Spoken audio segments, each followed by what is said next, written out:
მოგესალმებით, ძვირფასო მეგობრებო, დღეს ორშაბათია და სოლიდარობის სტუდიის ეთერშია გადაცემა ანალიტიკა, რომელსაც დღეს წარმოგიდგენთ მე თენგო ომანიძე და ცოტნე მარღია ჩვენი მეგობარი, ხოლო ჩვენი სტუმარი იქნება ანალიტიკოსი ირაკლი უბილავა. მოგესალმები, ირაკლი, დიდი მადლობა რომ ხარ ჩვენი სტუმარი. შეგახსენებთ რომ ჩვენ მაუწყებლობთ როგორც სოციალურ ქსელებში და მინდა გთხოვოთ რომ გააზიაროთ მაქსიმალურად ჩვენი ვიდეო, რაც გვეხმარება შემდეგ რომ მოუწვა დიდი აუდიტორია და კიდე საინტერესო კონტენტი შემოგთავაზოთ და გარდა ამისა ჩვენ მაუწყებლობთ სატელევიზიო ფორმატით თავისუფალი არხის ეთერში.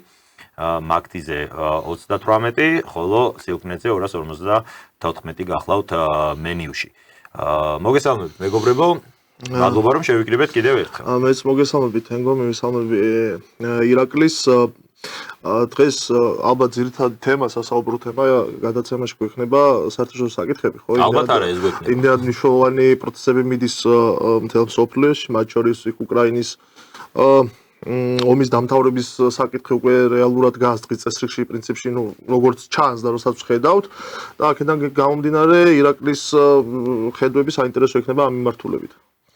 კი ბატონო, ირაკლი როგორც აღნიშნა ცოტნე დღეს გვინდა რომ ჩვენი საუბრის ძირითადი თემა იყოს სწორედ საერთაშორისო პროცესები, ასე თუ ისე ქართული საზოგადოების ყურადღების მიღმა არის ბოლო პერიოდში ის ყოველ შემთხვევაში მე როგორც მეჩვენება და მედიიდან აქტიურად არ შუქდება ის პროცესები რაც ხდება მსოფლიოში და ძალიან ბევრი მიმომხილველი წერს რომ მოახლოებულია ომის დასასრული უკრაინაში ომის დასასრული. საინტერესო არის რომ აი სწორედ ამაზე ვისაუბროთ, მართლაც დადგა თუ არა ასე ვთქვათ ფინალი ამ პროცესის და რა თუ მართლაც ასეა რა გველოდება წინ, ან ხომ არა გვაქვს ამ საკითხზე განსხვავებული მოსაზრებები და არწმუნებული ვარ რომ ძალიან საინტერესოდ მიმოვიხილავთ ჩვენთან ერთად ამ ყველაფერს.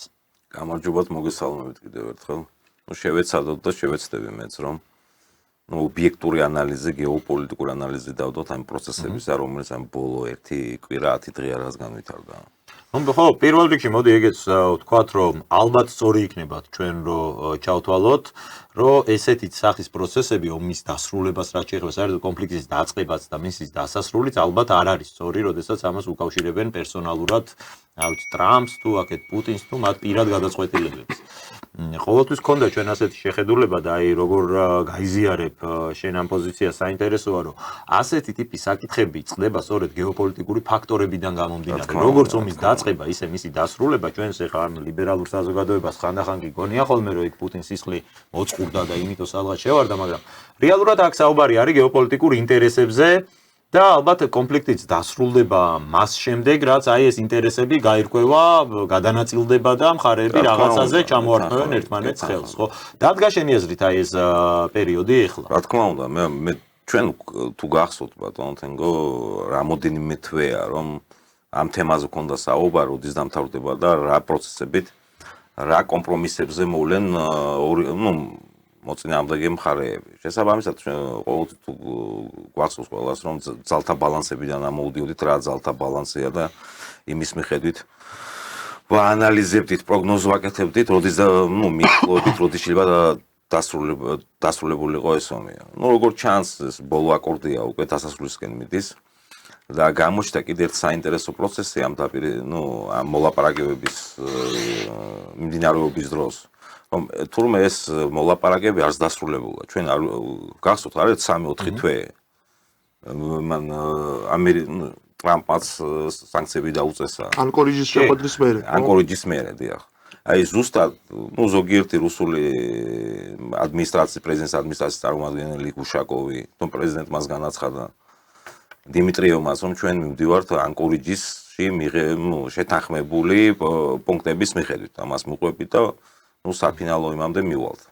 შესაბამისად ეს ფინალი უკვე კარს მოადგა, მაგრამ ეხლა ბევრი ამბობს, რომ დაუშვათ და რაღაცა კაპიტულაციას აწერს უკრაინა ხელს, დასავლეთი ზოგადად. მოთხოვნა ყოველ შემთხვევაში უკრაინის მიმართ ეს არის კაპიტულანტური მოთხოვნა. არა, უკრაინის საკითხი როგორც ასეთი, რაც ომი დაიწყო. იქიდან ჩანდა რომ უკრაინის როგორც სახელმწიფო საკითხი დასრულებული იყო. და რატომ? ვინაიდან უკრაინა, თუ ავიღებთ ეხლა საერთაშორისო პარამეტრებით ვიმსჯელებთ უკრაინას არის თუნდაც გეოპოლიტიკური. გეოპოლიტიკურად პასიური სუბიექტი, აი საერთაშორისო ურთიერთობათა სისტემის პასიური სუბიექტია. და შესაბამისად მის ბედს წყვეტენ უფრო დიდი აქტორები, როგორც არის დავუშვათ შეერთებული შტატები, მე ამ შემთხვევაში ევროკავშირსაც ვერ მივიღებ როგორც რაღაც სასწაულ და განსაკუთრებული სუბიექტუნარიან წარმონაქმნს ევროპის კონტინენტზე. ვინაიდან როგორც ჩანს კი არა ვიცით რა, ჯერ ერთი რომ მისი უსაფრთხოება მეორე მსოფლიო ომის მერე 45-ის და უფრო მოგვიანებით ნატოს შექმნიდან მთლიანად იყო შეერთებულ შტატებზე დამოკიდებული. შეერთებული შტატები იცავდა დასავლეთ ევროპას, შემდგომ ცენტრალურ და აღმოსავლეთ ევროპას გააწევრიანა ნატოში და მთავარი სახელმწიფო ეს არის შეერთებული შტატები. აი ერთი მარტივი მაგალითი რო ავიღოთ, ევროპა როგორც სუბიექტი, ევროკავშირის შექმნის მაასტრიხტის ხელშეკრულების მერე, ვითარდებოდა ეკონომიკურად, ტექნოლოგიურად განვითარდა, რა თქმა უნდა. თუმცა ეს განვითარება მოხდა იაფი რუსული რესურსების ხარჯზე. ამის. ეხლა დღეს რო ამერიკელებმა და რუსებმა რომ მოინდომონ და გადაუკეტონ ეს რესურსები, ენერგორესურსებზე, ენერგომატარებლებზეა საუბარი. თუნდაც ნავთობი, გაზი, შესაბამისად პოსტმოდერნის ეპოქაში კი არა, ევროკავშირი აღმოჩნდება პრიმოდერნ ფეოდალიზმის ეპოქაში აღმოჩნდება უწყვეტ. შესაბამისად, ეხლა მე მიკვირს კალასის, ფონ დერ ლაიენის და ეს ევროპული სახელმწიფო და ლიდერების რაღაცა გამოსვლები და ჩვენ რაღაცა არ შევეგუებით, რაღაცა იქ საინტერესოა ევროპის საკითხი. ეს მეორე ეს ერთი წმინდა ეკონომიკურ და თუმცა ეს მე კიდე ცალკე მინდა რომ გავიარო და აი კონკრეტულად ევროპის ეს ერთი და მეორე არის სამხედრო თვალსაზრისით. სამხედრო თვალსაზრისით ევროპა არის ალბათ ყველაზე სუსტი წარმონაქმნი ამ პლანეტაზე. ევროპული არმიები, საერთოდ არსებობს კი ევროპაში არმია. მე მგონი ამ გადაცემაში თქვი რამოდენიმე დღის წინ. ერთი თვის წინ წავკითხეთ ძალიან საინტერესო და სერიოზული ფრანგი სამხედრო ექსპერტის წარსულში მაღალჩინოსანი იყო მოსაზრება ფრანგულ არმიაზე 15000 ამ წლის ბოლოს ეყოლებაო საფრანგეთს 15000-იანი კონტინგენტი ბრძოლისუნარიანი 18000 იყო ჩვენ მე მგონი 15000-იანი და 30 წლის ბოლოსთვის აპირებენ გაზარდონ 80000-მდე თუ რაღაცა ამის პირობებში ხა ისიც გავიქცეთ საფრანგეთ ბირთვული სახელმწიფო შეიძლება აი ესეთი კონვენციული შეიარაღება დიდად არ ჭირდებოდეს იმიტომ რომ არა როგორ არ ჭირდება არმია მაგრამ ბირთვული სახელმწიფო სხვა რაღაც სხვა კონვენციურ ომში ესენია გამოფიტულია საერთოდ ევროპა გადედლებულია ასე რომ თქვა დედლები არიან რა მარტივად და კონკრეტულად ერთ-ერთი მთავარი მოთამაშეები არიან სამხედრო თვალსაზრისით და გამოჩნდა უკრაინელებსაც ყოჩა უკრაინული მხარე წმინდა ეს სლავურ გენშია ეს კოორდინატა სისტემაშია ეს დალეკილეს ბრძოლისუნარიანობა და შესაბამისად მათ გამოავლინეს იქ რა თქმა უნდა დახმარება იყო სამხედრო ტექნოლოგიური დახმარება დასავლეთის ნატოს პირდაპირ თქვა და სადაზვერვო ინფორმაციების მიწოდება ხოლო დანარჩენი უკრაინელები როგორც სამხედრო პერსონალი აი წმინდა ამ კონვენციაში საბჭოთა კავშირის პერიოდში საბჭოთა კავშირის პერიოდიდანაც კი სამხედრო ელიტა ითვლებოდა კი ბატონო ძლიერესა წამყვანად საბჭოთა კავშირში კი ბატონო მე ახლა დიდ მოთამაშეებს რო ვთქვა სამხედრო თვალსაზრისით ეს არის რუსეთი და შეერთებული შტატები და ესენი როგორც გადაწყვეტენ ისე დასრულდება იმ უკრაინის თემაც რატომ ეხლა ეს არის საინტერესო აი საუბრის დასაწყისში ვახსენეთ რომ თითქოს ჩაიშალა მოლაპარაკებები თითქოს ტრამპი მიდიოდა იმ გზით რომ რუსეთს დაუწესა სანქციები ნავთობპროდუქტებზე ვიცით რომ ჩვენთანაც კი იყო იმ ლუკოილის აკრძალვაზე თუ საუბარი და მთელ მსოფლიოში ასე ვთქვათ ამან გამოიწვია დიდი ძვრები. შემდეგ ტრამპი ამბობდა რომ არა მხოლოდ რუსეთს დაუწესეო სანქციები, სპეციალური კანონიც კი მიაღებინა კონგრესს, რომ მესამე ქვეყნებს, რომლებიც გაბედავენ და ამის მიუხედავად შეისყიდიან რუსეთისგან ნავთობს, მათაც დაუწესდეს 500%-იანი ტარიფებიო და თითქოს აი ამ გზით მიდიოდა შეერთებული შტატები და უცებ მოულოდნელად იჭდება ეს 28 პუნქტიანი გეგმა. აი ეს როგორ უნდა ავსო? ტრამპს ბევრი ამბობს, ჩვენს პრესაში რომ ერთ დღეს ერთს ამბობს, მეორე დღეს მეორეს ამბობს, რა და კაცი არის წამოსული ბიზნესიდან. ბიზნესში მიდგომა როგორია, წმინდა რაციოზე აგებული, პრაგმატიზმზე დაფუძნებული მიდგომა ნებისმიერ საკითხთან მიმართებაში. აი ზუსტად ეს გადმოიტანა ამ კაცმა პოლიტიკაში, ამ საგარეო პოლიტიკაშიც, ტრამპმა რაც გახდა პრეზიდენტი შეერთებული შტატებისა და შესაბამისად ის გარკვეული ხელშემშლელი ფაქტორები ჰქონდა ეთქვა შიგნიდან, არის გარკვეული სერიოზული ძალები და მე თუ მკითხა პოლიტიკური ელიტა დასავლეთში იქ ორ ნაწილად არის გაყოფილი. ამას მე უწოდებ ყოველ შემთხვევაში და ძალიან ისეთი ტერმინია ულტრალიბერალები, გლობალისტების ელიტა და კონსერვატორ რეალისტების ელიტა. შესაბამისად, იქიდან მოდიოდა გლობალისტების და ულტრალიბერალებისგან მოდიოდა შერეზული წინააღმდეგობა და ერთგვარი ჩვენთან არის მოდაში ეს ტრიკი ჩაუტარა მიმებს, რა ქვია. და წინააღმდეგობა და პრობლემები არ შეექმნათ ამ პროცესის დასასრულისთვის. ბოლოს აღმოჩნდა, რომ თურმე თანამშრომლობდნენ, მიდიოდა მოლაპარაკებები პრეზიდენტ პუტინის წარმომადგენელსა და ვითკოფ შორის, რომელიც წარმოადგენს პრეზიდენტ ტრამპის წარმომადგენელს და მათ შეიმუშავეს 28 ეს გეგმა, 28 პუნქტიანი გეგმა, და რომელსაც საფუძვლად ედო როგორც ჩანს ანკორიჯში შეხვედრაზე მიღწეული შეთანხმება და აქედან გამომდინარე მათ შეიმუშავეს ეს სქემა და ერთ-ერთ იმაში განცხადება მე ერთი კვირის წინ თუ არ ვცდები ვითკოფ მას რაღაცა განაცხადა ჩვენ უკრაინელებისგან მიღებული წინადადებების გავითვალისწინეთ იმ 28 პუნქტშიო.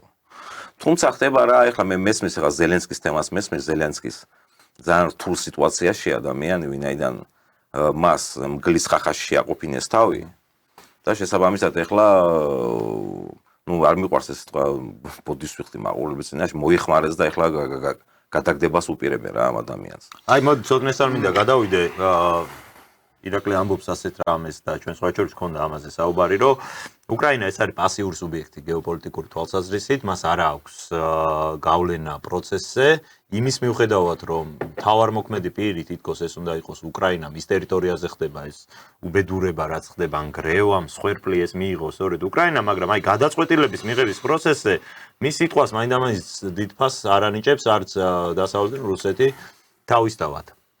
როგორ ფიქრობ, აი ესე აშკარად წარმოჩენა დასავლეთის მხრიდან, აი ამ რეალობის, რომ უკრაინა, რომელსაც ეუბნებოდნენ მთელი ამ პერიოდის განმავლობაში, რომ თქვენს გვერდით ვართ უკრაინელებო, თქვენ იბრძოლეთ და ჩვენ ყველაფრით დაგეხმარებით და ასე შემდეგ, ეხა ყველას კარგად, რამდენი ხანი საჭირო, იმდენი ხანი ვიდგებთ უკრაინის გვერდით, ხო გვახსოვს ესეთი განცხადებები და დღეს რო ამას ღიათ ეუბნებიან, რომ იცი რა ჩვენ ახლა გადავწყვეტეთ რომ შევთანხმდეთ და თქვენი აზრი არც გვაინტერესებს.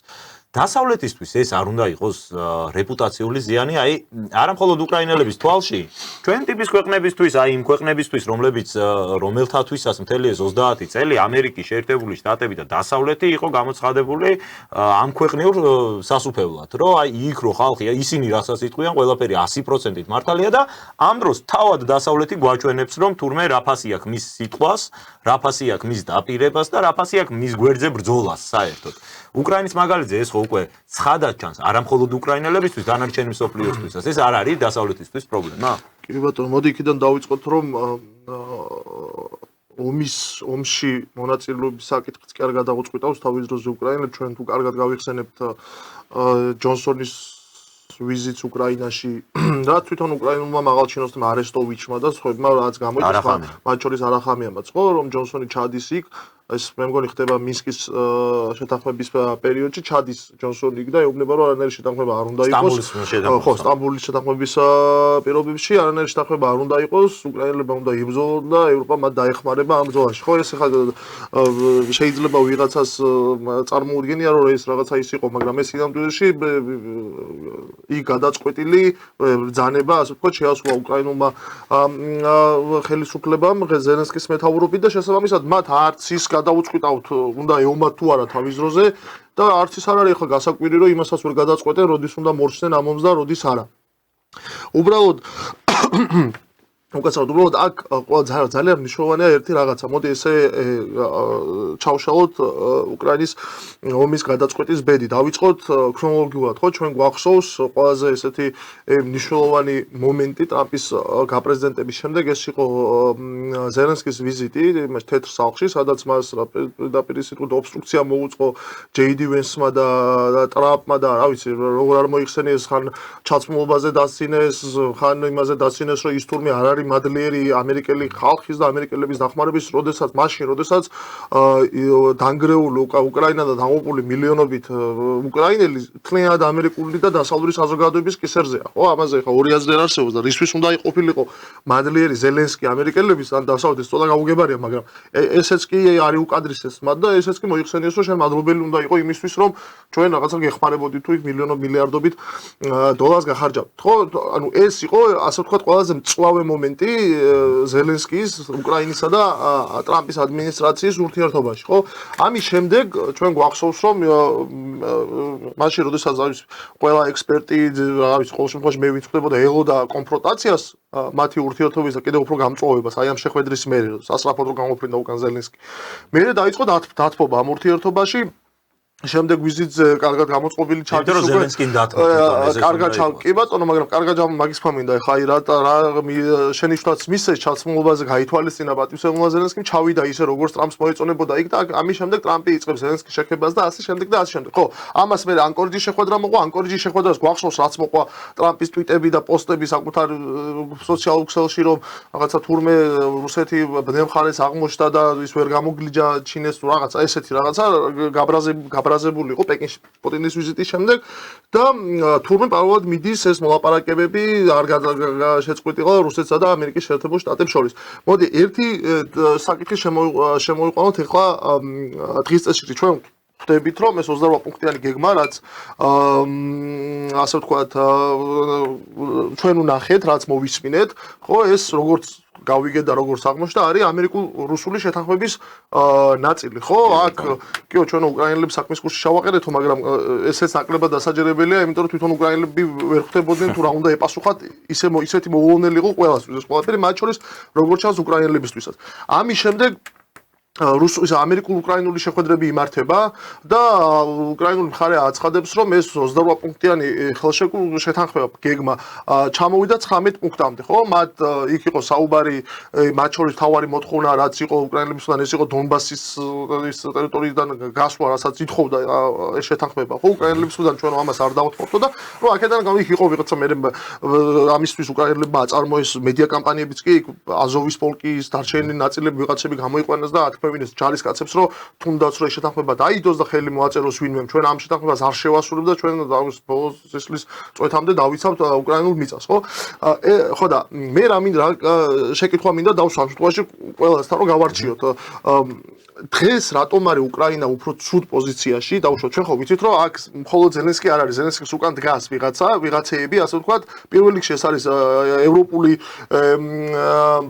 ბიუროკრატია, მათ შორის ევროკავშირის ხელმძღვანელობა, მათ შორის დიდი ბრიტანეთი, რომელიც როგორც უკვე ვახსენეთ, თავიდანვე როცა ბორის ჯონსონის პრემიერობის დროს უშუალოდ იყო ჩართული და უშუალოდ შეუწყო ხელი ომის გაგრძელებას და დღესაც მისი დღევანდელი პრემიერ-მინისტრის ტრამერის მეთაურობით ისინი დღემდე არიან რაღაცა ზელენსკის ასე ვთქვათ დამცველები ტრამპის ადმინისტრაციის წინაშე. ხო, გვახსოვს ზელენსკის გაფუჭებული ურთიერთობების მერე ესენი როგორ ჩამწკრივდნენ მაკრონი, ტრამერი და ვიღაცები და როგორ ეახმნენ ტრამპს და ცადეს ამ ორი ლიდერის ასე ვთქვათ მორიგება, ხო? დღეს ზელენსკი და ის ვინ ზელენსკის უკან დგას, მათ შორის ეს ევროპული ბიუროკრატია, ხო? რატომ არის? რა შეიცვალა ისეთი, რისთვისაც იზოლებული გახდება უკრაინა, აი ამ შეთანხმებას ხელი მოაწეროს. ეს ერთი, ანუ არის თუ არა ეს რესურსი იმ მხარეს, ანუ იმდენად ცუდ დღეში უნდა იყვნენ, თუ მაშინ შეძლეს ომის გაგრძელება, როდესაც ტრამპმა ესეთი ობსტრუქცია მოუწყო.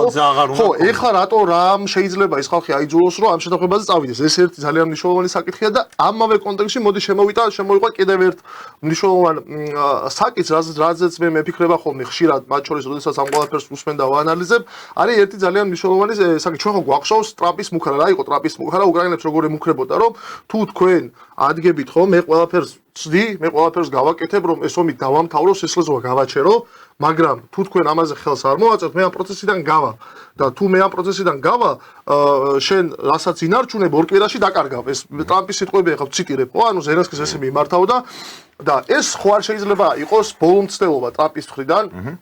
ტრამპის თუნდაც ბოლომცდელობა ის ფაქტია და აბსოლუტურად გეთანხმებით რომ ამერიკელებს ომის დამთავრება უნდათ ეს საკუთარი გეოპოლიტიკური ინტერესებიდან გამომდინარე სურთ მაგრამ ვაიდა თუ არ გამოვიდა იმიტომ რომ ამის ფიქრის საფუძველს რამ აძლევს ამერიკელები და რუსები შეთანხმდნენ ხო ეხლა ბურთინლენად უკრაინის მოედანზეა თუ უკრაინელები ამ შეთანხმების წინააღმდეგ წავლენ ხო, მაშინ გამოდის, რომ შეთანხმებას რუსები და პუტინი კი არ შლის უკრაინული მხარე თავის ევროპულ ბიუროკრატიასთან ერთად. თუ გამოვიდა დაუშვათ ეს შეთანხმება და დამთავრდა ომი, ეს ანუ როგორ შეიძლება უყურდეს ტრამპის ადმინისტრაციამ ყველაფერს, ხო? თუ ეს გამოვიდა ძალიან კარგი, ეს გვაწყობს, მაგრამ შეიძლება თუ არა ის სცენარიც მუშაობდეს და მუშავდებოდეს, რომ თუ უკრაინელები ამ სცენარზე უარს იტყვიან, მაშინ უკვე ტრამპი ნამდვილად აი მუქარას რეალობა დააქცევს და უკრაინელებს საერთოდ შეატოვებს რუსებს. აი ეს სცენარი რამდენად რეალური შეიძლება იყოს. ძალიან საინტერესო თემები წამოჭრა. მე ვფიქრობ ცოტნემ, რაც ღირს განხილვად.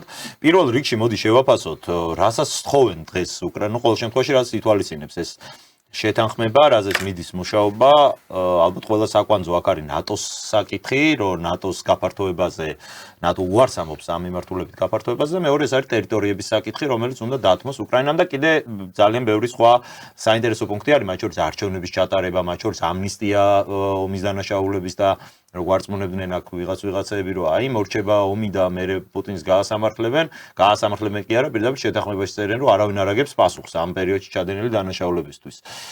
არის თუ არა ეს კაპიტულანტური შეთანხმება, რასაც თავაზობენ. უკრაინისთვის არის ეს კაპიტულაცია, რატო ვსვავ ამ კითხვას, იმიტომ რომ ზელენსკისთვის კაპიტულაცია. ზელენსკისთვის კი, კაცო, ზელენსკის ამბავი რომ დამთავრებულია, მაგას არ უნდა ბევრი. უკრაინისთვის მაგალითად, ქართველი ექსპერტების მხრიდან მე მოვისმინე ასეთ შეფასებას. თუ არ ვთქვი, გია ხუხაშვილი იყო, ვინც ეს თქვა, რომ უკრაინაო მიუხედავად იმისა, რომ დათმობსო ტერიტორიებსო, ის ინარჩუნებს სუვერენიტეტს და ის რჩება სუვერენულ სახელმწიფოდ. და ჩვენ შემთხვევაშიო მაგალითად ამას ამბობდა, რომ ჩვენ ტერიტორიების დაკარგული გვაქვს და სუვერენიტეტსაც კარგავთო და ამ ნაწილის გარჩევა არ მინდა ეხა. აი თვითონ უკრაინის კონტექსტზე რო ვთქვათ, არის ეს ყველაზე უარესი რასაც შეიძლება უკრაინამ ხელი მოაწეროს, თუ არის კიდევ ამაზე უარესი დღევანდელი ბალანსიდან საუკეთესო ვითარებაა უკრაინისთვის. დღევანდელი აი ძალთა ბალანსი რაც შეიქმნა ამ სიტუაციაში საუკეთესო ვითარება. მაგრამ ეხა აი ნატოს გამოგაიწყო ომი და უარს უიძახის. მე გეტყვით უფრო ისე იმას ვიზამ რა ქვია. ძალიან კარგი საკითხი გაიხსენა ცოტნემ, რომელიც ეხებოდა პირველ შეხვედრას ტრამპსა და ზელენსკის შორის. მაშინ ასეთი რაღაცა უთხრა ზელენსკის ტრამპმა, შენ არანაირი კარტი არ გიჭირავს ხელში. ისმენთ? უკვე გასაგები იყო კარტი არ ეჭირა და რატო არ ეჭირა, რატო უთხრა მან. ერთი რომ შენ სამხედრო VPK არა VPK სამხედრო ის არ გაქვს ინდუსტრია, უკაცრავად სამხედრო ინდუსტრია არ გაქვს, ეს ერთი. მეორე ფინანსების თუ ჩვენზე ხარ დამოკიდებული და მესამე სადაზვერვო ინფორმაციაზე. ჩვენ თუ ამას შეგიწყვიტავთ, შენი ამბავი დასრულებულია. ეხო ისეც იცოდა. და თქვენ თუ გახსოვს პარალელურად მაშინ კურსკში მიდიოდა პროცესები. ეს ყველაფერი შეუწყვიტა იმან ტრამპის ადმინისტრაციამ და დაახლოებით ერთ კვირაში თუ ადრეში კურსკის რეგიონი რუსეთმა გაანთავისუფლა უკრაინელებისგან. დაახლოებით იგივე სიტუაცია იქნება ეხლაც. ეხლა როდესაც სუვერენიტეტზე არის საუბარი, იცით რა, სუვერენულია ის სახელმწიფო, რომელსაც ეს ბჟეზინსკის სიტყვებია სხვათა შორის, რომელსაც დამოუკიდებლად შეუძლია საკუთარი უსაფრთხოების უზრუნველყოფა. ხო თქვენ წარმოგიდგენიათ უკრაინის სიტუაცია. ფინანსურად, სადაზვერვო ინფორმაციით, შეიარაღებით დამოკიდებულია შეერთებულ შტატებზე. თქვათ რა შეერთებულ შტატებზეა, ძირითადად შეიარაღება მიდის შეერთებული შტატებიდან. დაფინანსებას მიდიოდა შეერთებული შტატებიდან. ამ პირობებში როგორ უნდა იყოს სუვერენული, ზოგადად? და თუ ავიღებთ კაპიტულაციას, ჩვენ უნდა განსაზღვროთ როგორ. ორი მოთამაშე, მოწინააღმდეგე, ვინც არის რეალობაში, კი ახლა იქ შეიძლება უკრაინელი ზის მეორე მხარეს მაკობში, თუმცა ჩანს, ბევრი განცხადებიდან გვსმენია ჩვენ ვიცავთ ევროპას და რაღაცა, ევროპას იცავს თურმე უკრაინა და მთელი ეს ამბავი.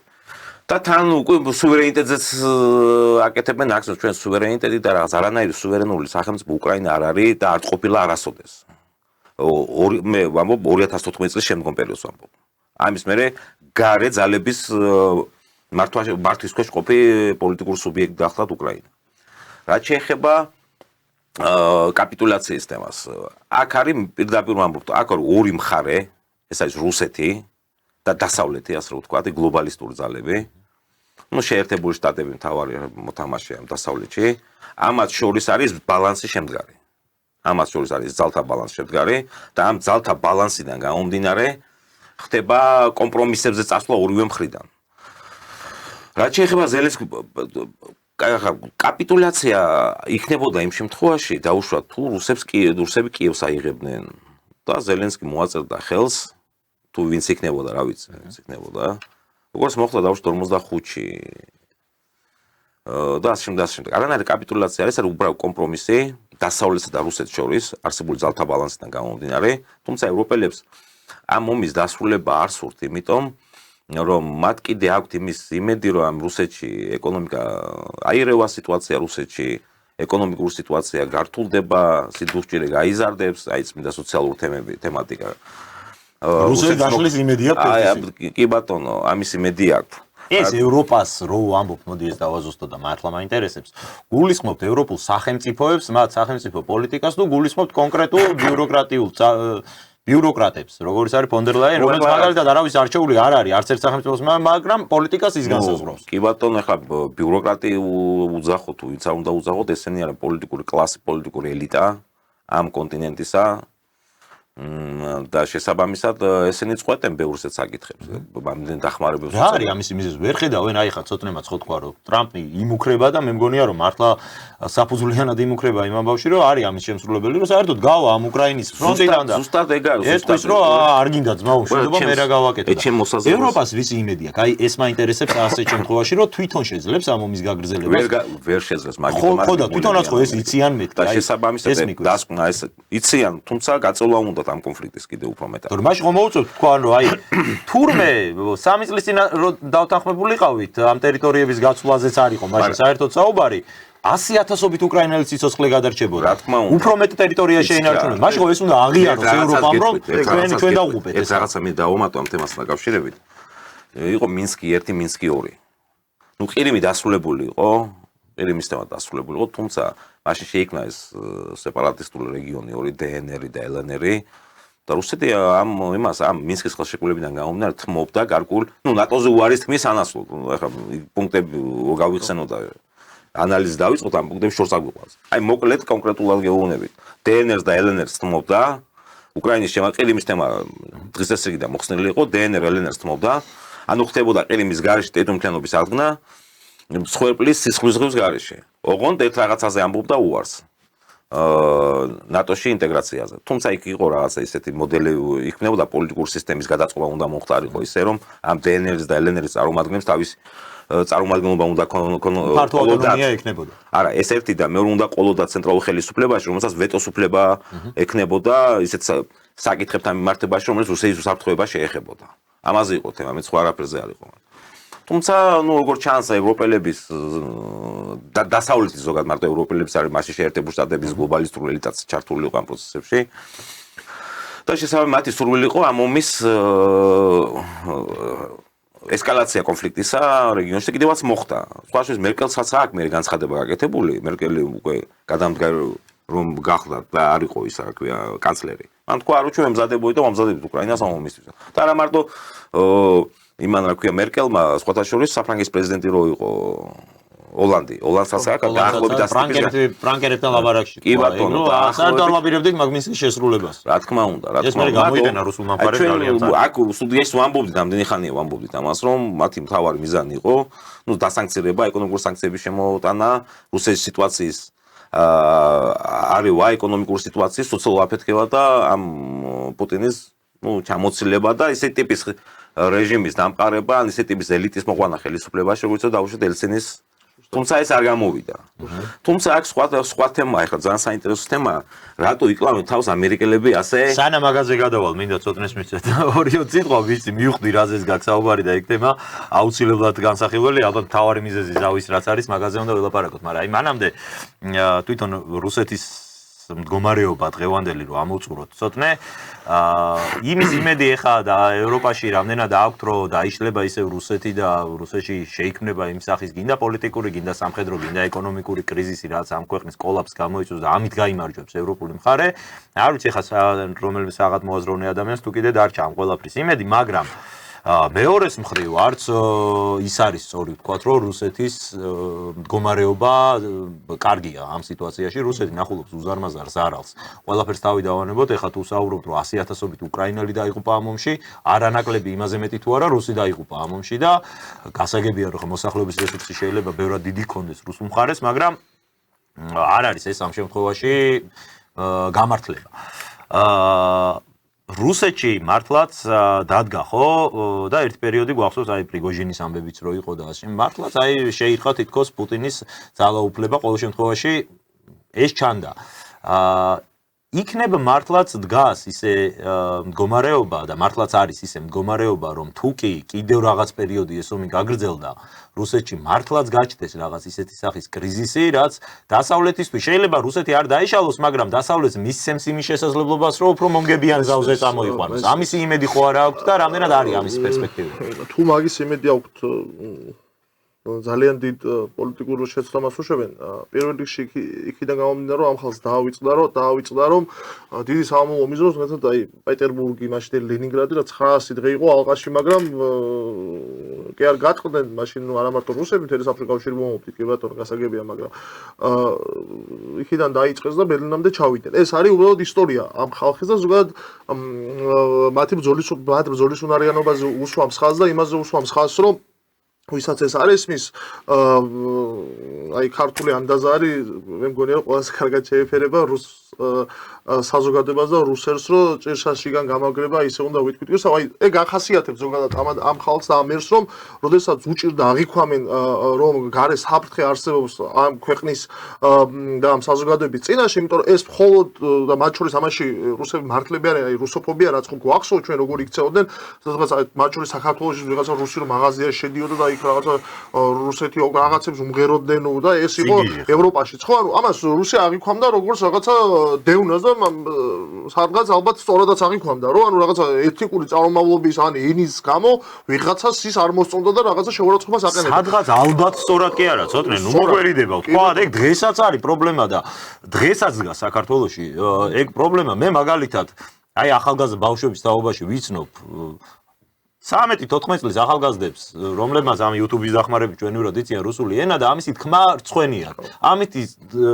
ამისი თქმა რომ მე რუსული ენა ვიცი, რცხვენია ბავშვს თავის თანატოლებთან. რაღაც აი ეს მაინც მოახერხეს ამ დასავლეთმა და აი ამ საშინელმა პროპაგანდამ რომ შეიძლება ეხა ჩვენი ასაკის კიდევ უფრო დიდი ხალხი იყო ამ ყველაფერს ხო არა იყო აყოლილი ამ უაზრო რუსოფობიურ პროპაგანდას მაგრამ ნუ შეიცვლება რა ეგ და აი ბავშვებში 13-14-15 წლის ასაკში რომ ჩაიდო ეს ზიზღი რუსების მე არ ვიცი ამას რა განკურნავს კი ბატონო ასულად გეთახმები აქედან გამომდინარე უბრალოდ ფასი რა არის ხო რომ შევადაროთ კი რუსები არ არიან ეხა იდეალურ მდგომარეობაში გასაგებია ეს ძალიან ბევრი რუსი იღუპება ფრონტის ხაზზე, მაგრამ ფასი არის რომ რუსები აი ამ ომიდან გამარჯვებულები გამოვლენ. ეს არის უპირობოდ, აი ეს არ გადაიხედება, ეს არის მოცემულობა და ამ გამარჯვებას უშუალოდ ფრონტის ხაზზე გამარჯვებას იმხელა გეოპოლიტიკური მნიშვნელობა აქვს რუსეთისთვის და იმხელა ბენეფიტს ნიშნავს რუსეთისთვის როგორც სახელმწიფოსთვის, რომელსაც აქვს პრეტენზია თვითონ შექმნას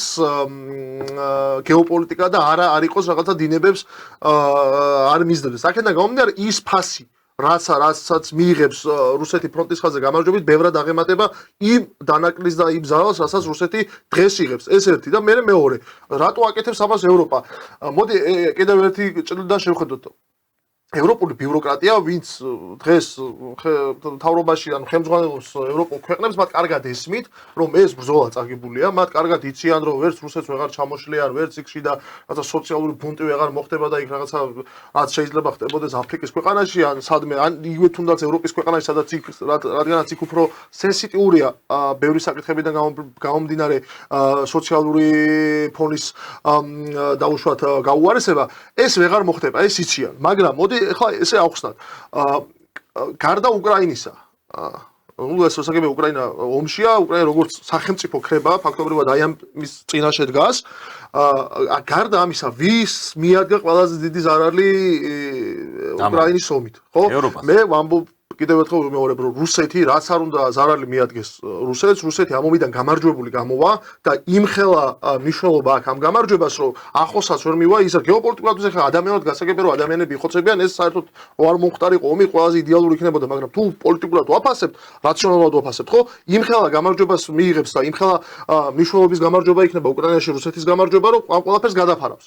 ამის იქით ვინ აღმოჩნდა ყველაზე ცუდ მდგომარეობაში? ეს აღმოჩნდა ევროპა, რომელიც აბსოლუტურად დეინდუსტრიალიზებულია, იქ რაღაცა სამუშაო იმის პრობლემა დგას, წარმოების პრობლემა დგას, ევროპული კომპანიები გარბიან, ხან ამერიკის შეერთებულ შტატებში ჩადიან, ხან ჩინეთში ჩადიან და გადააქვთ თავიანთი წარმოება და მრეწველობა და ამას პლუს ეს რაღაცა გიჟური მიგრანტებისთვისაც რო შესეული არიან სოფლიოს ყველა მხრიდან ევროპას, როგორც რაღაცა 60-ს, როგორც თავის დროზე ბორელმა ახსენა, ხო? ეს ევროპა დგას იმ რეალობის წინაშე, სადაც 60 და შეიძლება ჯუნგლებად იქცეს, ხო? აქედან გამომდინარე, მათ სხვა გზა აღარ აქვთ. რა გზა დარჩათ გარდა იმისა, რასაც აკეთებენ. მომავალი რა აქვს ევროპას? მოდი ესე ახსნა. დაუშვათ დამთავრდა კონფლიქტი. მიიღო რუსეთმა ის, რაც მას სურს, იმ 28 პუნქტში, რაც არის, იმის იქით აღარ წავიდეთ. ის 28 პუნქტი, რაზეც ამერიკელები და რუსები შეთანხმდნენ, მიიღო ევროპა ის რუსეთმა ეს შეთანხმება და გაჩერდა უკრაინაში ომი, ხო? ევროპას რა აქედან? ევროპა დარჩება როგორც მინიმუმ თუ მოხერხდა და შეთანხმდნენ ამერიკელები იმაზე გაიყოფა ორად, ხო? რაღაცა აღმოსავლეთ ნაწილი ევროპისა იქნება რუსული გავლენების ქვეშ, დასავლური ნაწილი ევროპისა დარჩება ამერიკული გავლენების ქვეშ და რაღაცა 10 წლის წინ რომ სულ არსებობდა ჯერ კიდე რაღაცა ევროპა როგორც რაღაცა გეოპოლიტიკური სივრცე, რომელსაც ჰქონდა პრეტენზია რომ მიუხედავად იმისა რომ ამერიკული უსაფრთხოების კონგრესის ქვეშ იყო თვითონ რაღაცა თავისი დამოუკიდებელი პოლიტიკა ეწარმოებინა, ეს ევროპა დამთავრდა და ამას თვითონაც ძალიან კარგად ხვდებიან და ეხლა ცდილობენ რომ აი ამ გრევის პროცესში, ხო? არ ვიცი, რის იმედად, რომ გამოსავალი სხვა აღარ აქვთ. ისევ იმ რაღაცა ძველ ასე ვთქვათ, სამყაროზე ვეღაუჭებიან, იქნება და რამე მოხდეს. მაგრამ ნუ განჭერულია, ვერაფერი ვერ მოხდება. ეს არის დროის საკითხი, უბრალოდ უკრაინაში ომი როგორც კი დამთავრდება, ის ელიტა, ის ბიუროკრატია, რაც ახლა ევროპაში არის, ეს ყველაფერი ჩამოშლას დაიწყებს და იქ უბრალოდ ერთი რაღაცაა, რაც როგორც არ უნდა მოხდეს, სადღაც 15-20, შეიძლება 30 წელი ალბათ, ევროპა იქნება გაყოფილი ორ მთავარ გეოპოლიტიკურ ცენტრს შორის, ეს იქნება ვაშინგტონი, ეს იქნება მოსკოვი. თუმცა ნუ აქ ახლა ესე ორად კი დავყავი და შემოვიტანე, მაგრამ უკ შეიძლება პეკინს თავისი ისინი კონდეს, რა ქვია, პრეტენზიები და სურვილები. ნუ გავლენები ევროპაზე არ ამოდიან რა იმდენად ძლიერი. არა, აქვს ეკონომიკური გავლენა მთელ მსოფლიოზე. კი, აქედან გამომდინარე ხო არ თავისი პრეტენზიები შეიძლება კონდეს და მიიღოს ამ პრეტენზიების სანაცვლოდ იქ რაღაცა, არ ვიცით, ამას ზუსტად ვერ ვიტყვი, უბრალოდ ერთი რამ ფაქტია, როგორც რაღაცა დამოუკიდებელი გეოპოლიტიკური სუბიექტი ომის შეთანხმების გაფორმების დღიდან დღესაც ხო არ არის, უბრალოდ შეთანხმების გაფორმების დღიდან და უკრაინაში ომის გაჩერების დღიდან ევროპა ოფიციალურად აღარ იარსებობს. გასაგებია. მოდი ირაკლი გადავიდეთ იმ საკითხზე, რაც წეგან დაიწყე და შეგაჩერე, რატო დადგა ესე მწვავედ დღის ეს რიგში ამერიკის შეერთებული შტატებისთვის ამ ომის დასრულება. გამოითქვა ასეთი მოსაზრებებიც, მათ შორის ჩვენს ეთერში, რომ ხომ არ უკავშირდება ეს ვენესუელასთან მიმდინარე პროცესებს, ამერიკის შეერთებული შტატები ბოლო პერიოდია ფაქტიურად სამხედრო ბლოკადაში ყავს ეს ქვეყანა მოქცეული, ძირავს იქ ხან მეთევზის გემს მოხდება, იქ ნასროლი ჭური და იზახიან რომ ნარკოტიკები გადაქონდა იმ გემს, კაცმა არ იცის რა ხდება. ეს ჩაკეტილი აქვს ფაქტიურად ვენესუელა და საინტერესო არის ის რომ ვენესუელამ ცოტა ხნით ადრე რუსეთთან გააფორმა პარტნიორობის, ასე ვთქვათ, პარტნიორობის ხელშეკრულება. გარდა ამისა ვიცით რომ ვენესუელაში ძალიან დიდი არის ჩინური გავლენა და ჩინური ეკონომიკის გავლენა, იმიტომ რომ ვენესუელას აქვს პლანეტაზე ერთ-ერთი ყველაზე დიდი ნავთობის მარაგი და სწორედ ჩინეთი არის მისი მთავარი შემსყიდველი და მომხმარებელი. გაჩნდა ესეთი ვერსია, რომ ხომ არ იცვლება უკრაინა ვენესუელაში. აი, რა აზრი გვექნება ამ საკითხზე? მე ამ ჰიპოთეზას თუ კონცეფტს ვემხრობი. ვინაიდან რატო ეს კონკრეტულად ვენესუელა და მადუროს წინააღმდეგ კი არ იყო მიმართული, თქვენ ახსენდა გერ ჩინეთის თემა. ეს არის ანტიჩინური პოლიტიკა იმ ადმინისტრაციისა, რომელიც მოვიდა ხელისუფლებაში. ამ ადმინისტრაციაში რაც მოვიდა იმის მერე, თუნდაც წინა საარჩევნო გვახსოვთ ჩვენ ტრამპის განცხადებები. ტრამპი დიდად საერთაშორისო პოლიტიკაში არ ერკვევა, თუმცა მას ყავს გარკვეული მშეულთა ჯგუფი, ადამიანთა, ინტელექტუალთა ჯგუფი, რომლებიც მიიჩნევენ, რომ დღეს ჩვენი ნომერ პირველი კონკურენტი შეერთებული შტატებისა და ესენი არიან სუვერენული შეერთებული შტატების რეალისტები, რომლის საგარეო პოლიტიკური ორიენტაცია ეს არის სუვერენული შეერთებული შტატების სუვერენული საგარეო პოლიტიკის წარმოება. დღეს ჩვენთვის თავარი კონკურენტი არის არა რუსეთი, არამედ ჩინეთი შესაბამისად უნდა მოხდეს ყველა მიმართულებით ჩინეთის იმ ეკონომიკური ინტერესების ჩაჭრა და ეტაპობრივი დასუსტება ამ სახელმწიფოს. რათა ჩინეთმა და ბევრ პარამეტრებში ჩინეთმა როგორც სხვადასხვა საერთაშორისო ორგანიზაციების მიერ კვლევებით დიდება გაასწრო ბევრ პარამეტრებით შეერთებულ შტატებს. ფაქტობრივად ეკონომიკური ტექნოლოგიური თვალსაზრისით დღეს ჩინეთი ნომერ პირველი სახელმწიფოა, რაც ამერიკელებს მაინც და მაინც დიდად არ ეპიტნავენ. და ეს თამაში ეს რაც წამოიწყო, ხო თქვენ გვახსოვს რაც მოვიდა პირველ რიგში პანამას ჩინური ინტერესები დაიბლოკა. მეორე ვენესუელა ბრძანეთ და განაცხადა თქვენ რომ ვენესუელა როგორც ბოლო მონაცემებით უკვე ნომერ პირველია მარაგების თვალს ენერგო რესურსების ერთი მარაგების წლის წინ იბოეს კიდე პლანეტას ყველაზე დიდი მარაგი პირველ ადგილზეა თუ ძალიან დიდი შესაბამისად ამ ენერგო რესურსების რა თქმა უნდა ხელში ჩაგდება შეერთებულ შტატებს და ამ ადმინისტრაციას ეს ერთი და მეორე მან ჩინური ინტერესების დაბლოკვა ვინაიდან როგორც კვლევები ცხადყოფს სხვა ტიპის კვლევები ვენესუელის ენერგორესურსების შემსყიდველი იმპორტიორი 90% ამ რესურსების არის ჩინეთი. შესაბამისად, მათ სურთ ყველა ამ ბაზრიდან ენერგორესურსების ბაზრიდან ჩინეთის გაძევება. და რუსეთის ინტერესი რა არის? ეხლა კი გასაგებია საერთაშორისო ხელშეკრულება დადო, მაგრამ იცით რა, საერთოდ ნებისმიერ სახელმწიფოს ვინც არ უნდა იყოს. ეხლა ჩვენ თქვით ზელენსკის თემა, როგორც ნახმარი მოიხმარეს და გადააგდებენ ეხლა თქო. მას თავის ინტერესია კონკრეტულ სუვერენულ სახელმწიფოს შეერთებულ შტატებს. კონკრეტული ინტერესი აქვს. ნაციონალური ინტერესი აქვს თავისი რუსეთს და შესაბამისად ამ პრინციპებიდან გამომდინარე მოქმედებენ. ეს კარგია, ცუდია, იწმინდა მორალური თვალსაზრისით ძალიან ცუდი იყოს, თუმცა პოლიტიკური თვალსაზრისით ვის პოლიტიკა ესმის და პოლიტიკას მეცნიერულად სწავლობს, იმათზე ჩვეულებრივი ამბავია. შესაბამისად მე ვთვლი რომ უკრაინის კონფლიქტის მორჩენის შემდგომ მადუროს რეჟიმი დასრულდება და გაზაფხულამდე სავარაუდოდ.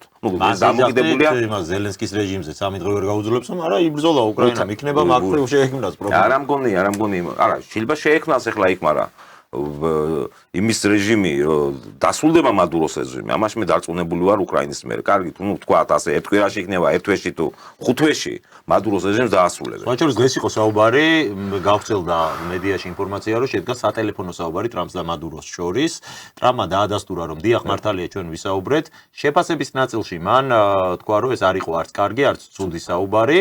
ასეთი განცხადება ჰქონდა და ასევე მან მიიღო გადაწყვეტილება ვენესუელის ცის დაკეტვასთან დაკავშირებით. თუმცა თქვა, რომ ეს არ ნიშნავს მაინდამაინც სამხედრო ინტერვენციას. არ არის ჩვენთვის მეგობრული ქვეყანა და ნუ წაიკითხავთ იმ ქვეტექსს, რომ მაინდამაინც სამხედრო შეჭრას გეგმავდეთ. კიდე გავრცელდა ერთი ტექსტი, მე Washington Post-მა თუ არ ვწდები, გავრცელა რაღაცა, რომ მადურო მithova დავში წელიწადი და ორი თვე კიდე დარჩენდა მე წასვლას წავალო. თუმცა ამერიკული მხარე წინამდე წავიდა ამ შემოთავაზებისო. და ამიტომ ისეთი საკითხები დგას დღის წესრიგში გლობალური პოლიტიკისთვის.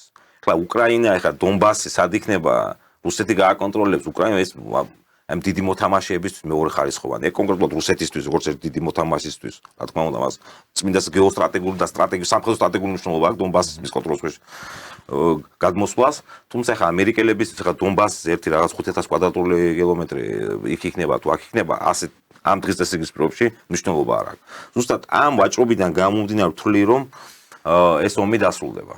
ეს ომი დასრულდება, არ ვიცი ხა თარიღები არ მინდა ვთქვა, თუმცა აი ფინიშამდე ვართ უკვე გასული და რატო? თუ უკრაინული მხარე არ წავა ამ შეთანხმებაზე, ეხლა დღეს ვიტკოფი ჩამოდის თუ არ ვშტები მოსკოვში, თუ არ წავა, კურს ორს გაუმეორებენ ამერიკელები დონბასის ტერიტორიაზე. რა იქნება ეს? შეიარაღება შეუჩერებენ, სადაზვერვო ინფორმაციას შეუჩერებენ და იმას ფინანსურ დახმარებას შეუჩერებენ. ნუ შეიძლება გარკვეული ევროპელებმა გარკვეული დახმარება გაუწიოთ, თუმცა როგორც მე მაგ და როგორც სხვადასხვა სპეციალისტიდან თავის ნაშრომებში წერენ, რომ სადაზვერვო ინფორმაციით 90% დამოკიდებულია შეერთებულ შტატებში. ევროპას რო ქონდეს დამოუკიდებლად მაგისი რესურსი აღარ დაჭირდებოდა ეს კი არ მოხდებოდა თავის დროზე. კურსკის გამეორება ზუსტად მოხდება თუ ის არ წავა. ჩვენ ერთი 3 დღის წინ თუ დაუკვირდით ატლანტიკის მისცა, მე მგონი თუ არ ვსწრები, იმან ერმაკმა ინტერვიუს, სადაც პირდაპირ ძალიან ესე ძალისმიერი ისეთი მით უმახიანი ინტერვიუ მისცა და მეორე დღეს მეორე დილით ნაბუ მიადგა და 3 საათში და დღეს სამართლის სისხლის სამართლის საქმეს კიდე აღძრეს. იმდენად უმახიანი იყო, რომ ფრონტზე უკრეს თავი. კი ბატონო, და ზელენსკის დღეს ტრამპის განცხადებაც იყო ძალიან საინტერესო რაღაცაა, რომ იმდენად არის ზელენსკის ადმინისტრაცია იმაში ჩაფლული მათ პოზიციებს ძალიან ცუდ გომარობაში აყენებს მოლაპარაკებების დროს. რა თქმა უნდა, ეგ ალბათ მაგისთვისაც კეთდება, ირაკლი ბოდიში გეჭირება. უბრალოდ ერთ იმას შემოვიტან მე ისევ კი ბატონო, აბსოლუტურად გეთანხმები, უბრალოდ მოდი ესე დავაგენოთ საკითხი. ამ ომის დასრულება, მოდი ესე ვთქვათ,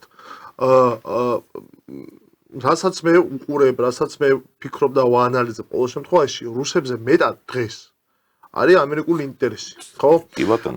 თუ ტრამპის ადმინისტრაცია, ამერიკის შეერთებული შტატები ვერ ახერხებს იმას, ხო, რუსების გადამოსახედიდან ვთქვათ, ხო? ვერ ახერხებს იმას, რომ უკრაინელები დაიყოლნენ. ზელენსკი დაითანხმოს. ამას უსვამს სხვათა შორის პუტინი უსვამს პირადად, რომ როგორ ჩანს ამერიკელებს არ შეუძლია ზელენსკი. თუ ვერ ახერხებენ ზელენსკი დაიყოლიო, ხო?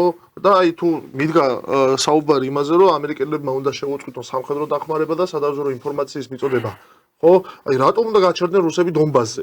მხოლოდ და მხოლოდ დონბასით რატო იქნება? მე თუ ეს შენ, როდესაც ამერიკული მხარე ხარ, შენ უნდა შეუმთავაზო, მე თუ შენ ომის დასრულება გინდა, უნდა შეუმთავაზო იმ პირობებით, რომელიც ჩემთვის იქნება საერთოდ. მე თუ ეს მაინც მომიწია იმის ჩემი ჯარისკაცების სიცოცხლის ფასად, სამხედრო რაღაცა ტექნიკის, სამხედრო რესურსების ფასად, ხო? ამ ყველაფერს გაკეთება თუ მომიწია, ხო? მაშინ რატომ უნდა შეგითანხმდე მე შენ? ანუ ეს ხო არ იქნება იმის წინაპირობა, რომ შეიძლება საერთოდ ბოდიში ის წინა ეთერში ვთქვი მე რომ კაპიტულანტური არის თითქოს ხო ეს შეთანხმება უკრაინელებისთვის, მაგრამ თუ ამერიკელები საერთოდ გავლენ ამ პროცესიდან, თუ საერთოდ უარსიტყვიანი იარაღის მიწოდებაზე სადაზვერვო ინფორმაციას არა მარტო დონბასში, არამედ მთლიანად ომის ჩაიხსნებიან, რითაც იმუქრება ხოლმე ტრამპი, რომ საერთოდ ჩაიხსნება უკრაინის ომის კონტექსტს, ხო? თუ ეს მოხდება, ხო? ის შედეგები, რასაც უკრაინა მიიღეს, ბევრად უფრო კატასტროფული და კაპიტულანტური ხდება, ვიდრე ეს არის, ხო? ეს ხო შეიძლება მოხდეს. მე უფრო მეც გეტყვით, ეხლა ითხოვს მარტო დონბასის დარჩენილ ტერიტორიას. სლავიანსკ, კრამატორსკი, რაღაც 4 რაიონია დარჩენილი. რუსეთი უკვე მოითხოვს იმის რა ქვია, ხერსონის ოლქს ტრიანად მოითხოვს. ამ შემთხვევაში საუბარია რომ ხერსონში და ზაპოროჟიეში შეხება თუ მათ არ ექნებათ სადაზვერვო ინფორმაცია, ფაქტობრივად ჩათვალეთ, რომ ისინი არ მეგობრებო, იმასაც ვიფიქროთ ეს ომი ხომ არ არის რაღაც კომპიუტერული თამაში, რომ იქ ჩვეულებრივი ადამიანები იბრძვიან ფრონტის ხაზზე, ადამიანები არიან და ეხა ჯარის დემორალიზებას, რამდენად მორალურად განწყობილია საუბრად, ამას აქვს უდიდესი მნიშვნელობა სამხედრო ოპერაციების დროს. ეხა წარმოვიდგინოთ ყველამ ჩვენი თავი უკრაინელი ჯარისკაცის ადგილზე, რომელიც 4 წელია უკვე ეს ომი გრძელდება, ყოველ წამიერად ელოდება, რომ იქ შეიძლება დაიღუპოს და ამ დროს იგებს რომ თავარი მოკავშირე ეხსნება ძალიან დიდ პროცესს გამოიწვევს ეს თვითონ უკრაინული ჯარის დემორალიზების კუთხით და პლუს ამას იგებს რომ რაღაცა ვიღაც პრეზიდენტის თანაშემწე და ენერგეტიკის მინისტრია ჩამოწია და ასე შემდეგ ამას აქვს მნიშვნელობა. მე მართლა ზელენსკი მარიცოდა ეს რიგითი უკრაინელი ჯარისკაცის ადგილას მართლაც მისი თვალით და მისი გადმოსახედით ალბათ ეს ყველაფერი კიდევ უფრო საშინლად ჩანს და კიდევ უფრო ტრაგიკულად და მართლა არ შეიძლება რომ ობიექტურად აღფრთოვანებული არისო ამ ხალხის თუნდაც ბრძოლის უნარიანობით რომ თუნდაც საგებულ ომში ბოლომდე დგანან და იბრძვიან და აქ რა თქმა უნდა ჩვენი საუბარი და მათ შორის ჩვენი გამოთქმული პროგნოზები ამ ნაწილს არ შეეხება რომ როდესაც საუბრობთ ჩვენ მაგალითად რომ უკრაინა შეცდომა დაუშვა უკრაინას ეს არ უნდა ექნა აქ არ იგულისხმება ის ჯარისკაცი არ იგულისხმება ეს უკრაინის ხალხი არ იგულისხმება არანაირად არ იგულისხმება მით უმეტეს ის კადრები რა უცელდება ეხლა ხო ხედავთ ყველა რომ უკრაინელ ხალხს აღარ უნდა ომი ეს ფაქტია და იქ რომ დარბიან ოდესაში ეს ისინი რა ქვია ის კომისარიატის ხანსად იჭერენ და ხანსად დაძევენ ძალით მიყავთ სულ ფრონტის ხაზზე ხო ანუ ესეც ხო რეალობაა რომ ეხლა ის რეალობა 2 თუ 3 წლის წინ როცა კონფლიქტი დაიწყო შეიძლება სხვა რეალობა იდგა და გულისხმობ იმას რომ არის უკრაინელები თავად ეწერებოდნენ არმიაში და თავად იარაღს ითხოვდნენ და ომის განწყობაზე იყვნენ რუსების წინააღმდეგ ხო დღეს უკვე ეგრე არ არის რომ ეხლა უკრაინას ომში წასვლა უნდა სპირიკით დაძდევენ ხან საიდან გამოყავთ ხან საიდან მიწიდან ამოყავთ რა ვიცი ესე პირდაპირ მნიშვნელობით ნადირობენ ახალგაზრდა მამაკაცი დაინახორებს ნადირობენ იმისთვის რომ რაღაც ხორცაკებში შეაგდონ მერე ფრონტის ხაზზე ხო ირაკლი ერთი თემა მინდა ვთქვა ერთ თემას ძალიან საინტერესო თემა უფრო მეც ხო დაკარგავს და თუ დაუკვირდებით აი ემპირიულად შევხედავთ ხო აი ემპირიკას 2014 წლიდან თავიდან სანამ ეს გადატრიალება მოხდებოდა რომელსაც რევოლუციას უძახიან ატომას არ ვიცი რატო უძახიან ეს რევოლუციას ჩვენ რა მოშოჯახეთ 2003 წელს იმის რა ტერმინს არ უნდა იხმარონ შრომობა რა აქვს ახლა ამ შემთხვევაში ამ პროცესებიდან გამომდინარე პირველი თავიდან მოლაპარაკებები რო წავიდა წინააღმდეგი იყო რუსეთი და თვალსაჩინო იანუკოვიჩი ეკუნის ასეთი ფრაზა სანამ მე ვარ პრეზიდენტი უკრაინა არ დაიშლებაო უკრაინა ტერიტორიებს არ დაკარგავს პირველი გადატრიალების მერე მარტის თუ იყო თუ სწორად მახსოვს ყირიმის ჩამოჭრა. შემდგომ კიდე გაგრძელდა და დნრ-ლნრის ფორმირება, თუმცა დონეცკის ოლქის მცირე ნაწილს ფლობდნენ, აკონტროლებდნენ სეპარატისტული ხელისუფლების წარმომადგენლები. შემდგომ მინსკი 1, მინსკი 2-ის წინააღმდეგ წავიდნენ და რა ვიცი ახლა რა ტერიტორიების დაკარგეს, თუმცა მას სტამბულის ხელშეკრულება იმაშვებოდა და სტამბულის ხელშეკრულებაც იყო ძალიან საინტერესო, ისეთი მომგებიანი იყო უკრაინისთვის. ყირიმის თემაც იყო ღია დატოვებული ყირიმის თემაც. არავინ არ თხოვდა მაშინ უკრაინას ყირიმის აღიარება. ეხლა იმ დონეზე მივიდა ეს პროცესი, რომ იმაზე ტერიტორიები ხო დაკარგა 125,000 კვადრატკილომეტრია ყირიმის გარშემო თუ არ ვცდები. ეს ტერიტორიები ხო დაკარგეს, ამათ შანსი არ აქვს იმათ. აღიარებას თხოვენ 28 პუნქტში. ეხლა იმ 28 პუნქტში კი არა, როგორც ვრცელდება ინფორმაცია, ეხლა ვიტკოფი რო ჩამოვა, ოღონდ ომი გაჩერდეს და შესთავაზებს ყირიმის, დონეცკის ოლქისა და იმის აღიარებას, როგორც რუსეთის ტერიტორიებისა, ლუგანსკისა. ხო, მაგრამ ამ შემთხვევაში რუსეთი დასათანხმებელია არ არის. რუსეთი რას თავაზობს? არა, რუსეთი თანახმაა 28 პუნქტზე. რუსეთი რას თავაზობს? რუსეთი ერთობლივი ბიზნეს საქმიანობის წარმოება ამ ევროპელებისთვის ოკუპირებული და ამერიკელებისთვის აი იმ სასარგებლო წიაღისეულების მოსაპოვებლად, რომლებზეც არის პრობლემა. ყველაფერი ამის ანალიზი ერთ რაღაც დასკვამთები უყავარ კაც, სადაც მარიონეტები არ უნდა მოიყვანო ხელისუფლებაში რა. ეს ნამდვილად სწორი დასკვნა არის, არა მხოლოდ ამ არგუმენტით. ალბათ. საინტერესო არის, აი ჩინეთი რამდენჯერმე ვახსენეთ და შეუძლებელია რომ ამ კონტექსტში, როცა საუბრობთ სოფლიო გეოპოლიტიკაზე, ჩინეთის ფაქტორს აურიოთ გვერდი.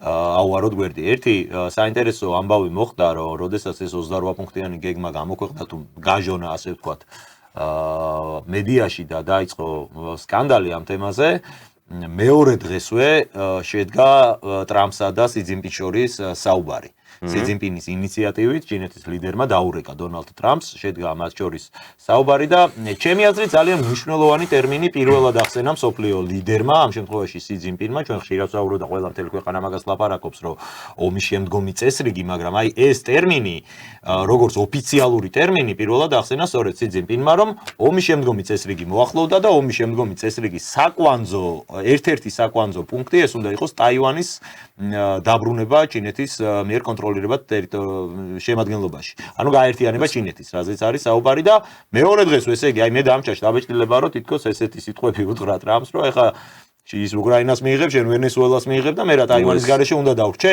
ხომ არ გველოდება აი წინ მათ შორის ეს კონფლიქტიც აზიაში, სადაც მარტივად არ ჩაიმოსეს. ტაივანი აქვე ვიტყვი ხა მაყურებელმაც რომ იცოდეს პატარა ნაწილია რა თქმა უნდა ჩინეთის ეს და პატარად მოიხსენიებს ჩვენ ჩინეთთან შედარებით 25 მილიონი კაცი ცხოვრობს, ანუ ეს არ არის ჩინელები ცხოვრობენ. ჩინეთია კაცი ჩვეულებრივი სხვა კი არ არის, რა თქმა უნდა ჩინეთის ტერიტორიაა ეს და ყველა მაგას ასე საერთაშორისო დონეზე მათ შორის ის არის ჩინეთის ტერიტორია, თუმცა კონტროლს ვერ ახორციელებს ჩინეთი ამ შემთხვევაში და საუბარი არის 25 მილიონიან ტერიტორიაზე, 5 საქართველოს მეტი 6-7 საქართველოს ყველა ტერიტორიაზეა. დიდი გეოსტრატეგიული რომელსაც აქვს უზარმაზარი მნიშვნელობა, იმიტომ რომ სწორედ ტაივანის სრუტეში გადის, როგორც ამბობენ, სოფლიო ტვირთბრუნვის 70% იქ მოძრაობს. ამიტომ ეს ძალიან მნიშვნელოვანი ფაქტორია და მათ შორის სი ძინპინის აი ეს განცხადება და მისი დაინტერესება ამ საკითხით, ჩემთვის კიდე დამატებითი არგუმენტია იმაში დასაჯერებლად, რომ მართლაც მსოფლიო ძალები უკვე შეთანხმებულები არიან მსოფლიოს ახალ გადანაწილებაზე. არა, მე მასე არ უყურებ, რომ ეს გლობალურად პლანეტარული მასშტაბით შეთანხმდნენ უკვე ტაივანი, იმას ჩინეთს, ის 4 რეგიონი თუ 5 რუსეთს, ვენესუელა, ჩინეთს, ასე არა. აქ არის კონკრეტულად რუსეთსა და შეერთებულ შტატებს შორის პრეზიდენტ ტრამპის და პრეზიდენტ პუტინის ადმინისტრაციას შორის შეთანხმება. თუმცა ჩინეთი მე მგონი ამ თამაში, ამ ლაპარაკებების იმაში სქემაში არზეს. და რატო? ჩვენ საუბრობდით და დღესაც ვისაუბრებთ. ჩინეთი არის შეერთებულ შტატების ნომერ პირველი კონკურენტი, მის დასუსტებას ფიქრობს და შესაბამისად, ეხლა თქვენ წარმოგიდგენიათ, თქვენ ბრძანეთ, რომ ტაივანი, სადაც ჩინური სტრუქტურა, საზოგადო ეკონომიკური სტრუქტურა მოწყობილია, ძალიან საინტერესოდ არის მოწყობილი. ეს არის სანაპირო ზონა და კონტინენტური ზონა ჩინეთის. სანაპირო უფრო განვითარებულია შესაბამისად. ტაივანის კონტროლზე დამოკიდებული დიდწილად ჩინეთის ტვირთბრუნა, ჩინური, ასე ვთქვათ, წარმოებული პროდუქციის ექსპორტი ევროპასა და შესაბამისად ეკონომიკა ჩინური მთლია. რა თქმა უნდა, დიახ. შესაბამისად თუ ტაივანი დაუთმო ამ იმას, რა ქვია, მაშინ გამოდის რომ ტრამპის ადმინისტრაცია ეთანხმება ჩინეთის ეკონომიკურ განვითარებას და ხელს უწყობს მის თავარ გეოეკონომიკურ კონკურენტს განვითარდეს კიდევ უფრო მეტად და თუ ეხლა ცოტათი უსწრებს 10 წელიწადში 5 ჯერ გაუსწროს, ხო? ეს მე არ მგონია, თუმცა ზუსტად ვენესუელისა და უკრაინის თემა არის შეთანხმებული. ამაში გარკვეულად, სხვაჯერ იაპონიის ახალი პრემიერის განცხადება იყო ძალიან საინტერესო. ქალბატონი ყავთ ახალი პრემიერი, რომელმაც გააკეთა ასეთი საკმაოდ არამეგობრული კი არა, მტყული განცხადება ფაქტიურად ჩინეთთან მიმართებაში, მან ტაივანზე თქვა კონკრეტულად, რომ თუ კი ტაივანის მიმართულებით იქნებაო რაიმე სამხედრო აგრესიის საფრთხე, იაპონია სრუტეში გემს შეიყვანსო თუ აი რაღაც დაახლოებით ამგვარი ამას ძალიან მწვავე რეაქცია მოყვა მე ჩინეთის. ზუსტად მამას როგორ უყურებ ამ თემას. ჯერ ჩინეთი შეეცდება, სადაც ჩინეთი მეტი შეერთებული შტატები შეეცდება, იქ სადაც არის ინტერესები და სადაც გარკვეულ შემოსავალს ღებულობს თუ გარკვეულ დივიდენდებს ღებულობს გეოეკონომიკურ თამაშებიდან ჩინეთი იმის ჩაჭრას, როგორც პანამა, ვენესუელა, კიდე სხვა რეგიონებში და ბოლო აკორდი იქნება პროქსი ომის წარმოება ტაივანში. ანუ ტაივანს უნდა ველოდოთ. კი, მე ყოველ შემთხვევაში ასე უყურებ. ერთ რაღაცას დავამატებდი ბოდიში, აი ტვიტბუნოზე ვახსენეთ და ეს ამ შემთხვევაში რა თქმა უნდა იგულისხმება ტვიტების ის ნაწილი, რომელიც ზღვით გადის, ხო, ჩინეთში, ხო? თუმცა ეხლა ეს საკითხი შემოვიყვანოთ, თუმცა ცოტა დოკი დაგვრჩა, მაგრამ ალტერნატივის სახით, ხო, შუა დერეფნის პროექტი, ეს არის ალტერნატივა, რომელსაც ჩინეთი არა, გასაგებია, მაგრამ შუა დერეფნის მესმის კი, უბრალოდ შუა დერეფნის ჯერესერთი მანძი ისა დროს ამცირებს ბევრად ვიდრე საზღვაო ტვირთები გადაზიდვის დრო, სახმელეთო გადაზიდვის დრო ბევრად ნაკლებია და რესურსულად ბევრად ცოტა ჯდება, უფრო ნაკლები ღირს ასე ვთქვათ, ფინანსურად რო ვილაპარაკოთ, უფრო იაფია ვიდრე საზღვაო. აქედან გამომდინარე, ჩინეთს შუა დერეფანი მხოლოდ ერთი მიმართულება ხო არ არის, აქ შუა დერეფის საუბარია ყაზახეთით, მერე რუსეთიდან შავ ზღვაში გასვლა, საუბარია აზერბაიჯანის საქართველოს შავ ზღვაზე გასვლა და საუბარია იქით ირანის ტერიტორია, ავღანეთი და ასე შემდეგ. ხო, ანუ იქ მხოლოდ ერთ მარშრუტზე არ არის ჩინეთის მხრიდან საუბარი. აქედან გამომდინარე, ჩინეთი ალტერნატივას ამზადებს იმისთვის, რომ საბოლოო ჯამში თუ მოხდა ისე, რომ მას შეეზღუდა დაუშვათ საზღვაო ტვირთების, უბრალოდ ეს რა თქმა უნდა ვერ აანაზღაურა, ამაში absolუტურად გეთანხმებით, იმ მასშტაბს, რასაც ის საზღვაო მიმართულებით ვაჭრობს, ამას ვერ აანაზღაურებს, ფიზიკურად ვერ აანაზღაურებს. ეს ერთ და მეორე ამერიკული ინტერესი სწორად ახსენა ირაკლიმ და მინდა დავეთანხმო რომ ეს შეიძლება იყოს რითი ჯობნის ხო ეხლა მარტივად რო ახსნათ მაყურებლისთვის ჩინეთი რატო გალიდერდა ამერიკასთან აი ამ ეკონომიკურ ბრძოლაში დაპირისპირებაში ხო წარმოების იაფი ხო ბევრად უფრო იაფად აწარმოებს იმ პროდუქციას რაც ამერიკულ ინდუსტრიას უჯდება ბევრად უფრო ძვირი შესაბამისად ბაზარზე უფრო მოთხოვნადი არის ჩინური პროდუქცია ვიდრე ამერიკული შესაბამისად აი იმ რესურსებზე წვდომა რა განაპირობებს ხო ერთ-ერთი თავარი არის რესურსი რითაც წარმოება მიდის ხო ეს არის მარტივი ისა იაფი ენერგო რესურსები რომელსაც ის იღებს რუსეთიდან რომელსაც იღებდა და იღებს დღემდე ვენესუელიდან შესაბამისად ეს ღია კონფრონტაცია ჩინეთთან არ არის საჭირო იმისთვის რომ მას ეკონომიკური პრობლემები შეუქმნა ამის თქვა მინდა თუ ვენესუელას გადაუკეთავ თუ რუსებთან რუსები რომ დღეს $60 ყიდიან ერთ ბარელ ნავთობს ჩინეთთან ეგ იმის გამო კი ახდება რომ მათ ეს უხარია და არა სანქციების ქვეშ არიან და სხვა გზა არ აქვს მაგრამ რუსები ამ სანქციებიდან თუ გამოვლენ ხო მე დაადებს ასე რომ აი რა თქმა უნდა ქვემოქმედებას აღარ გასწევენ ასე რომ ვთქვა აქედან გამომდინარე ეს პრობლემა იქნება ჩინეთის ასე ვთქვათ ინდუსტრიის ამიტომ ბევრი ფაქტორი აქვს ბევრი ის აქვს ხელში კარტი ამერიკის შეერთებულ შტატებში ჩინეთის წინააღმდეგაზე. მოშორეს ისე სხვა დროსაც ეხა დრო არ გვაქვს. ძალიან საინტერესო იქნება ამ კუთხით ეხა რაც თქვი ხო? ერთადერთი ხო თქვი ჩვენ რომ ეს არის ევროკავშირი და ევროკავშირის ბიუროკრატია ევროპული ვისაც ომის გაგრძელება აწყობს. ამ კუთხით შეიძლება ჩინეთიც იყოს, რომელსაც უკრაინაში ომის გაგრძელება აწყობს. ესე ძალიან საინტერესო თემაა. ეხა ჩინეთმა იხეირა, და აქ რა განსხვავება არის? ზვირბასო მეგობრებო რომ ევროპის შემთხვევაში ეს შეიძლება აწყობდეს რა თქმა უნდა ევროპულ ბიუროკრატიას კონკრეტულად ფონ დერ ლაიენებს და კაია კალასებს და მაგებს იმიტომ რომ მაგათ კარგად ესმით რომ თუ კი ომი მორჩება მათი საჭიროება ევროპის კონტინენტზე აღარ არის საერთოდ და საერთოდ როგორ და რანაირად მოუწევთ კარიერის დასრულება და თავისუფლებაზე დარჩებიან თუ არ დარჩებიან ესეც ალბათ არის უკვე კითხვის ნიშნის ქვეშ იმიტომ რომ ეს არის ხალხი ვინც უშუალოდ გახვია მთელი ევროპის კონტინენტი შარში გახვია ცეცხლის ალში და ეხლა როცა ეს ომი მორჩება და თან მორჩება მათი დამარცხებით არ ამგონია რომ ეხლა ფონ დერ ლაიენს რაიმე პერსპექტივა კონდეს ამ პოლიტიკაში და ან ბიზნესში და ან საერთოდ რომელიმე სხვა სფეროში ისინი პირადი ინტერესებისთვის ცდილობენ ეს ომი გაგრძელოს ჩინეთისთვის ეს მართლა პირდაპირ სარგებელია ის იღებს იაფი ენერგორესურსებს რუსეთისგან პლუს ამას ზრდის თავის წარმოებას და მართლა ხდება იმის პარალელურად რომ ხედავს როგორ სუსტებიან მისი მთავარი კონკურენტები რუსეთი, ამერიკის შეერთებული შტატები თვითონ ძლიერდება.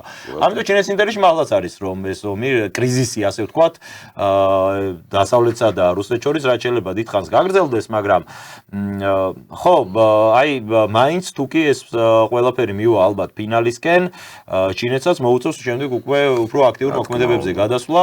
გეოგრაფია ამ შემთხვევაში მისთვის არის აი დავით ახმების სრულიად ცოდნეს რომ აი გადამწყვეტი ფაქტორი და რო არის ნათქვამი რომ გეოგრაფია განსაზღვრავს ერის ისტორიასო სრულიად ვეთახმები ამას ჩინეთმა აი რაც გინდა ქნას რა სისტემას გინდა შექმნას ნუ არა აქვს ეს ბუნებრივი რესურსები ენერგო რესურსები მას საკუთარ ტერიტორიაზე არა აქვს აქედან გამომდინარე მას მუდმივად მოუწევს რომ ან რუსეთზე იყოს დამოკიდებული ან ვენესუელადან და როგორც ჩანს ამერიკიდან მომავალში იქიდან უნდა მიიღოს ეს რესურსები და აი რას იზავს ამ ფაქტორს ალბათ ვერასდროს ვერ გაიქცევა ამ ფაქტს მაგიტომ მგონია რომ ამიტომ იგონებენ ახლა რაღაცას რომ ტაივანს არ დაუთმობენ და შესაბამისად იქ ძალიან დიდი ომი დაიწყება სავარაუდოდ უახლოეს ხანებში. დიდი მადლობა მეგობრებო, მე მგონი საინტერესო საუბარი გამოგვივიდა. ეს მთლიანად დაუთმეთ გადაცემა საერთაშორისო პოლიტიკაზე საუბარს, იმიტომ რომ დიდი ხანია ეს თემა ჩვენც მივიწყებული გვაქვს და ჩვენ საზოგადოებისთვისაც სხვა უფრო აქტუალური საკითხები გამოჩნდა ბოლო პერიოდში, მაგრამ ეს ყველაფერი ბუნებრივია, რომ ჩვენზე, ჩვენს ქვეყანაზე, ჩვენს მომავალზეც მოახდენს კრიტიკულ გავლენას და მნიშვნელოვანია, რომ ვიყოთ ინფორმირებული მსოფლიოში მიმდინარე პროცესებზე. მადლობას გადაგიხდით ყურადღებისთვის და დაგემშვიდობებით. თქვენთვის ეთერში იყვნენ ცოტნე მარღია, ირაკლი უბლავა და მე თენგო ომანიძე ნახვამდის. მადლობა.